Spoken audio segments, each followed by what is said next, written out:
A billionaire spent 6 months mopping floors in his own office tower, and the one woman who treated him like a human being had no idea she was about to lose everything because of him. But here is the part no one expected. What he discovered hiding inside those walls, behind the locked supply closets and the executive bathroom and the overtime timesheets nobody was supposed to see, would not just change his company. It would force him to face the most humiliating truth of his entire life. And that truth had a name. Her name was Camille. The elevator in Hargrove Tower smelled like lemon cleaner and burnt coffee. Every morning at 4:47 a.m., before the first associate swiped a badge or the first assistant brewed a pot, a man named Earl pushed a yellow mop bucket through the lobby and began his shift. Earl wore gray work pants, a faded navy uniform top, and steel-toed boots that had belonged to someone else before him. He wore glasses with thick black frames, the kind that caught the fluorescent light and made his face harder to read. His gray-streaked hair was cut plainly. His hands, roughened with fake latex calluses purchased from a theatrical supply store in Midtown, gripped the mop handle with the particular care of a man who had learned how to look tired convincingly. Earl was not a janitor. His name was not Earl. His name was Daniel Hargrove.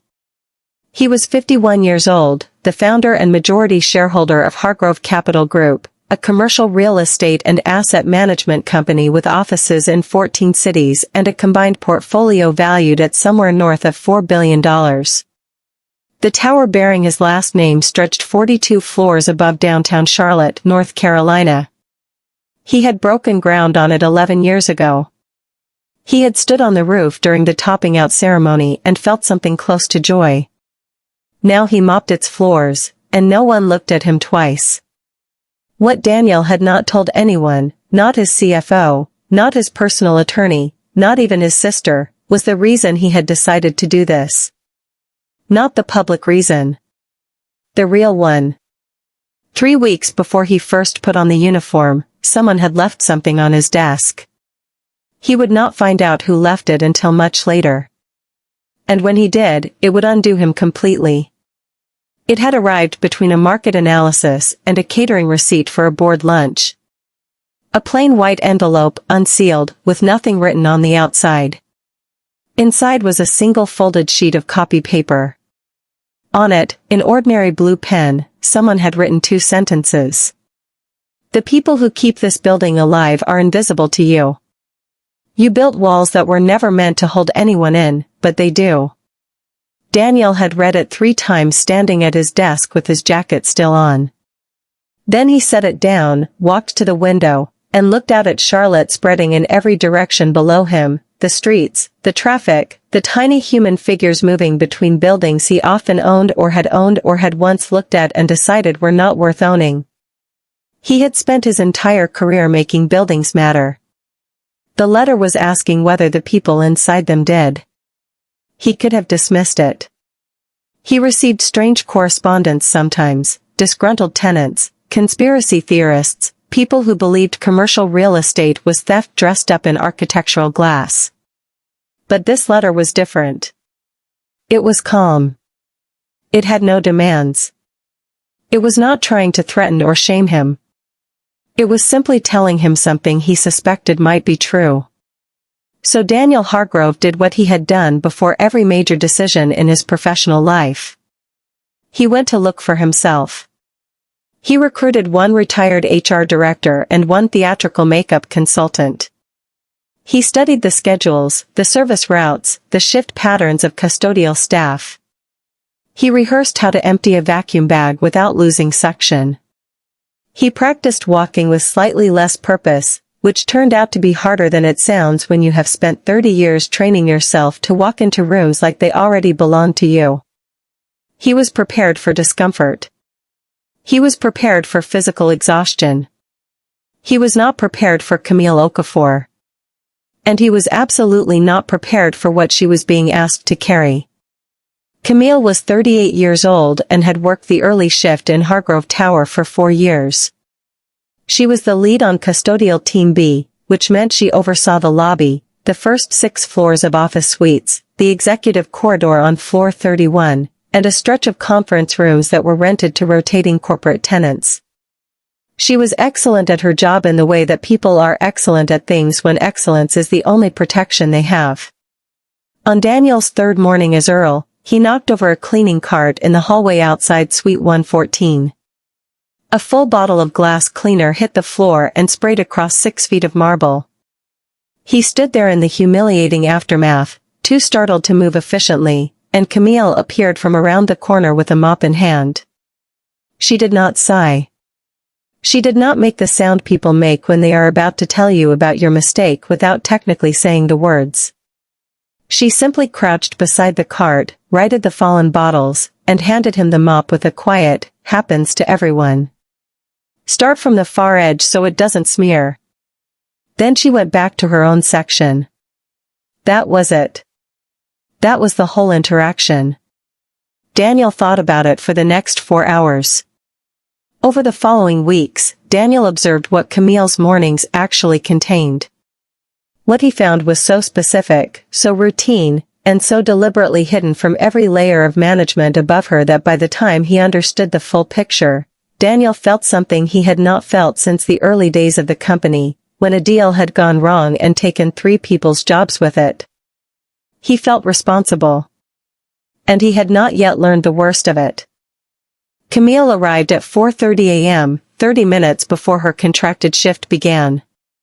She did this because her team supervisor, a man named Troy Bunsen who managed contract labor for the building's facilities management vendor, had told her and 3 others that clocking in before 5 a.m. created overtime flagging issues that were, in his words, above everyone's pay grade to fix.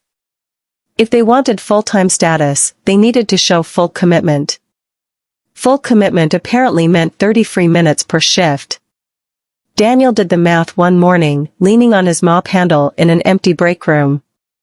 30 minutes per shift, 5 days per week, 50 weeks per year. That was 125 hours annually. At Camille's contracted hourly rate, that was over $2,000 per year she was working and not receiving. Across her 3-person team, the total was closer to $7,000 annually. Across the building's full custodial vendor contract, which employed 14 people on rotating shifts, the number climbed higher. Nobody above Troy had asked about it. Nobody above Troy had been given a reason to. Daniel started writing things down in a small notebook he kept inside his boot. But stolen time was not the only thing he was recording. By the end of the second month, Daniel had filled 12 pages. Complaints that disappeared. Maintenance requests that went unlogged. A broken locker in the staff room that had been reported 7 times without response. A woman on the overnight shift who had asked 3 times to be moved away from a floor where a tenant had made her uncomfortable, and been told, each time, to handle it professionally. He was building something in that notebook. A case. An indictment. Not against Troy Bunsen. Against himself. Because every policy that Troy Bunsen exploited had been approved at a level that reported directly to Daniel. The vendor contract had his initials on it. The labor budget had been set to maximize margin. The facility's oversight structure had been designed to reduce friction for executive floors and minimize cost at every other level. He had not designed a building that worked against its own people. He had designed a margin that did. And the margin did not care who it hurt as long as the numbers closed. On a Tuesday in the 7th week, Daniel was cleaning the interior of a conference room on the 4th floor when voices rose in the hallway. He recognized one of them as Troy's. The second belonged to a woman named Patricia, the assistant facilities director, who reported to the VP of Building Operations, who reported to Daniel's COO. Troy was upset. Patricia was trying to manage him down. The source of the conflict was Camille. She had submitted a formal written request for a schedule review. She had documented her early arrivals.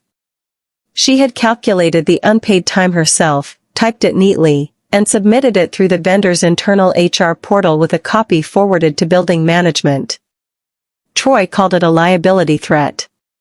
He used other words too, quieter ones, words that described what he believed Camille was doing and what he intended to do about it. Patricia told him to handle it within the vendor structure. Then she left. Daniel stood inside the conference room with a microfiber cloth in his hand and felt something cold move through him that was not the building's air conditioning. He needed to know what would happen to Camille's request before he revealed himself. Because if he revealed himself now, it would look like a reaction. It would look like a CEO playing hero at the moment that was most flattering to him, a man who rescued someone right before she was punished for asking for what she was owed. He had to understand whether the system would correct itself. He already suspected it would not. He was right. Camille's formal request was responded to in 9 days. The response came from the vendor's regional HR office and stated that her documentation had been reviewed and found to be inconsistent with the contracted shift structure. Her early arrivals, the letter explained, were voluntary. The company appreciated her dedication. No compensation adjustment was warranted at this time. Camille read the letter in the break room. Daniel was restocking paper towels 12 feet away. She sat very still for a while. Then she folded the letter, placed it in her bag with the same precision she used for everything, and stood up. She did not cry. She did not say anything to the 2 coworkers who were also in the room. She simply went back to work. Later that morning, she found Daniel struggling with a floor buffer on the second-floor corridor. The machine was older than it should have been and had a torque problem that pulled left if you did not compensate. Camille walked over, adjusted his grip without asking, and showed him how to lean into the right side to keep it tracking straight. "You've been fighting that thing for a week," she said. "Fighting things wrong just makes you tired." Daniel thought she was talking about the buffer. He would later understand she was talking about everything. That afternoon, Daniel went back to his real office. Not through the front doors of Hargrove Tower. He had a private entrance through a parking structure 2 blocks away, connected to the 38th floor by a secured elevator that was not on any public schematic. He sat behind his actual desk for the first time in weeks and felt like a stranger in his own chair. He called his COO. He asked one question. If a vendor employee filed a wage complaint against a building contract, what happens to it? His COO told him. Daniel asked a second question he already knew the answer to.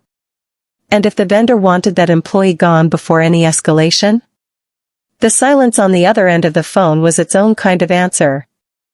On a Thursday in the 9th week, Daniel arrived at 4:47 a.m. to find Camille already on the second floor. She had arrived early, as always. But something was different. She was moving faster than usual, which with Camille meant something had shifted under the surface of her composure. He found out why at the service station near the freight elevator. One of her coworkers, a man named Robert who had been with the team for 6 years, told him in a low voice that Camille had been given notice the evening before. Her vendor contract would not be renewed at the end of the month. The reason listed was performance restructuring. Daniel stood at the service station with a box of replacement light bulbs in his hands. Performance restructuring. 2 words that meant nothing and destroyed everything. Camille came around the corner. She looked at Daniel and said, "You heard." It was not a question. He nodded. "Don't make that face," she said. "I've been let go before. I know how to find the next thing." She took one of the light bulbs from his box, checked the wattage against the label on the fixture above them, and replaced it efficiently. "What I don't know yet," she continued quietly, "is how to explain to my daughter why every time I try to do the right thing at work, the right thing costs me something." Daniel said nothing. There was nothing Earl could say. But Daniel Hargrove had plenty to say. He went back upstairs. He called his attorney, his COO, and his head of corporate compliance within the hour. He told them what he had seen and documented over 9 weeks. He gave them the notebook.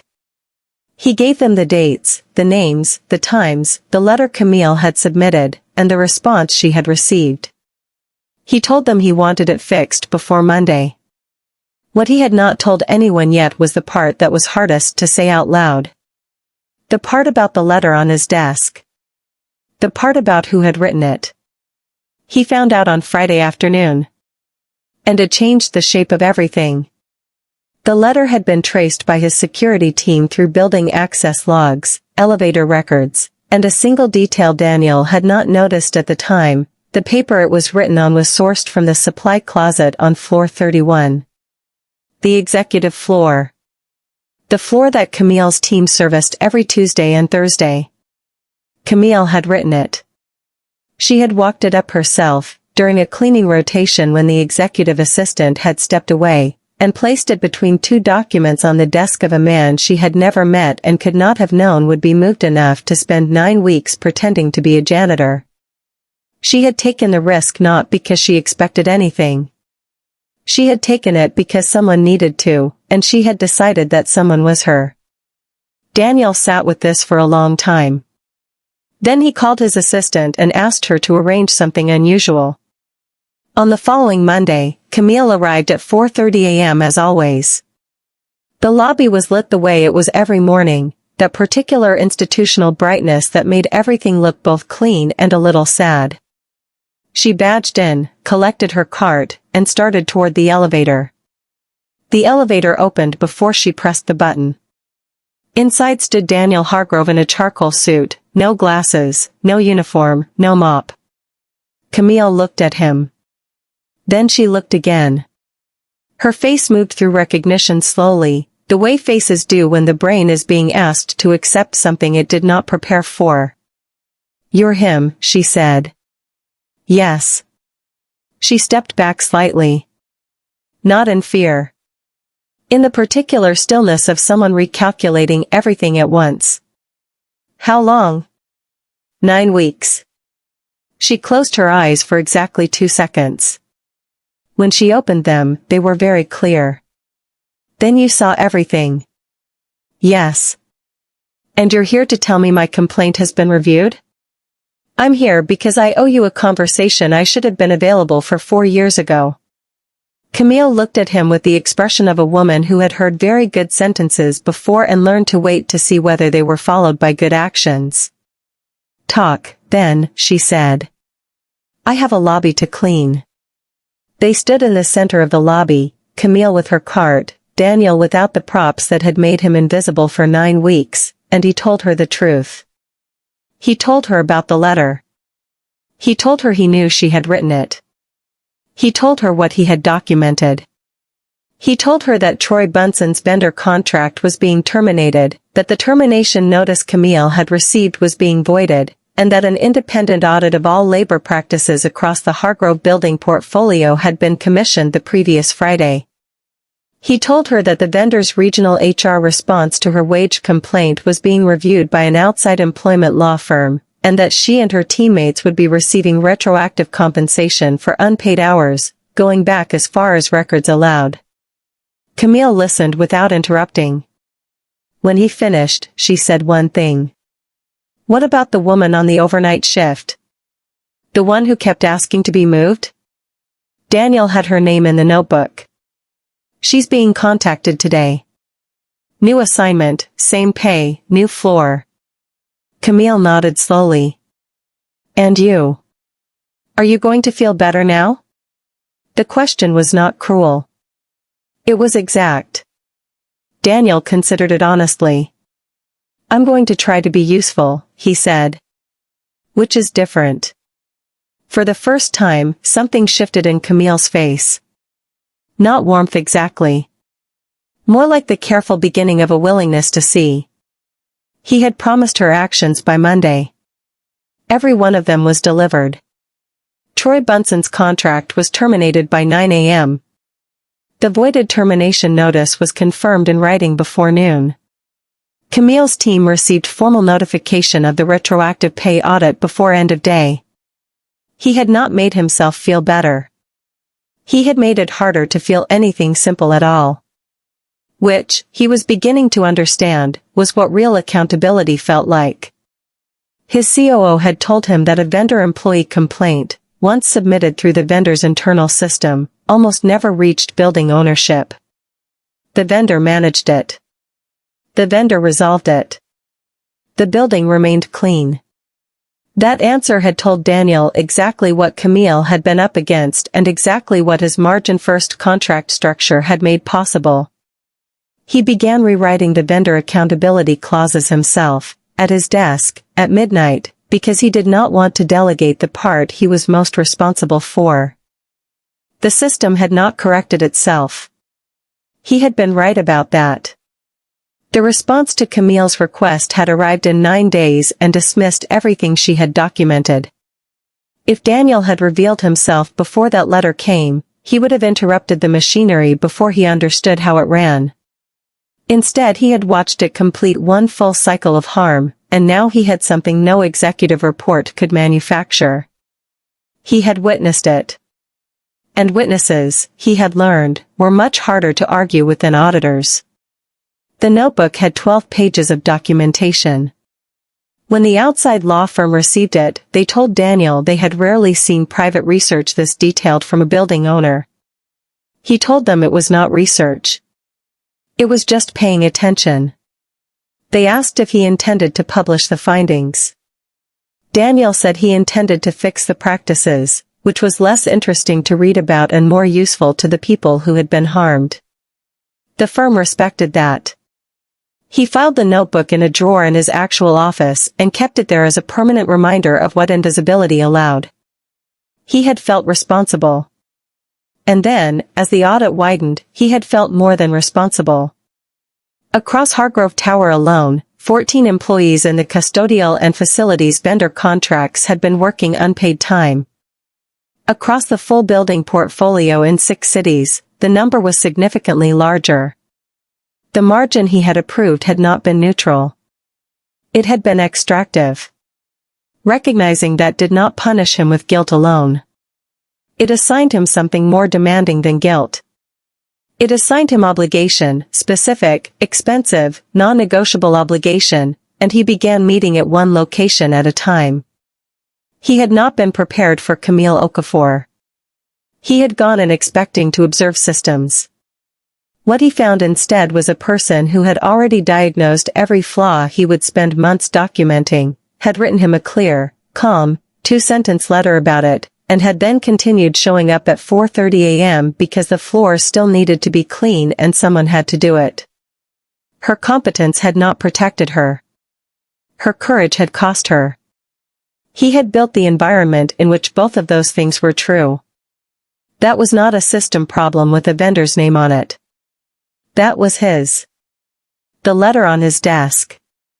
She had written it. She had carried it to his floor during a cleaning rotation, in a building that did not know she existed above the 6th floor, and placed it on the desk of a man she believed would probably never read it meaningfully. She had done it anyway. Not because she expected rescue. Because something in her believed that truth deserved to be placed somewhere it might matter, even when the odds were against it. Daniel kept the letter. He had it framed, not for display, but for the same reason people keep things that embarrassed them into becoming better, to make sure the embarrassment stayed useful. And the most humiliating truth of his life? It was not that his building had exploited people. It was that it had done so in ways he had approved, budgeted, and rewarded, and that none of it had surfaced until a woman who earned less in a year than his monthly car allowance decided one morning to write him a letter in blue ballpoint pen and walk it up 31 floors on her own time. He had built walls that were never meant to hold anyone in. But they did. And the person who told him so had been invisible to him until she chose not to be. That was the truth. And he had spent the rest of his career trying to deserve the fact that she had bothered to tell it to him. Camille did not stay in her old role. Not because she was pushed out, but because in the months that followed the Monday morning lobby conversation, she enrolled in a facilities management certification program that Hargrove Capital began funding for its own contract staff. She completed it in 11 months. She was hired directly by the company as an internal facilities compliance coordinator, a newly created position whose entire function was to catch what Troy Bunsen had hidden and make sure it could never be hidden again. She was given a desk on the 6th floor. She occasionally rode the elevator to 31 for meetings. No one mopped the floor before she arrived. Daniel never disguised himself again. Not because he had learned all he needed to know, but because he understood at last that a leader who needed a costume to see the truth had already failed the people who lived in it every day without one. He and Camille were not friends, not exactly. They were something more specific and more durable than that. They were two people who had told each other the truth at significant personal cost, and who had chosen, separately and together, to stay accountable to what the truth required. Some mornings, arriving at the building before the rest of the executive floor, Daniel would stop in the lobby and look at the marble floor. It was always clean. He never stopped noticing that. If this story stayed with you, ask yourself one question before you close this video. Not whether you would have written the letter. Whether you would have read it. Because the people holding your building up, the ones who arrive before you, who clean what you walk past, who keep the lights working and the floors clear, they have already told you something. Most of us just never stopped long enough to hear it. A person should not have to become a headline before being treated as human. And a leader should not need a disguise to understand what their decisions actually cost. Sometimes the most important thing you will ever read arrives in blue ballpoint pen, on copy paper, from someone whose name you never thought to learn. Learn it. Thank you for watching Houseful and Soul Stories. If this moved you, share it with someone who builds things, and ask them whether the people inside those things can feel the difference.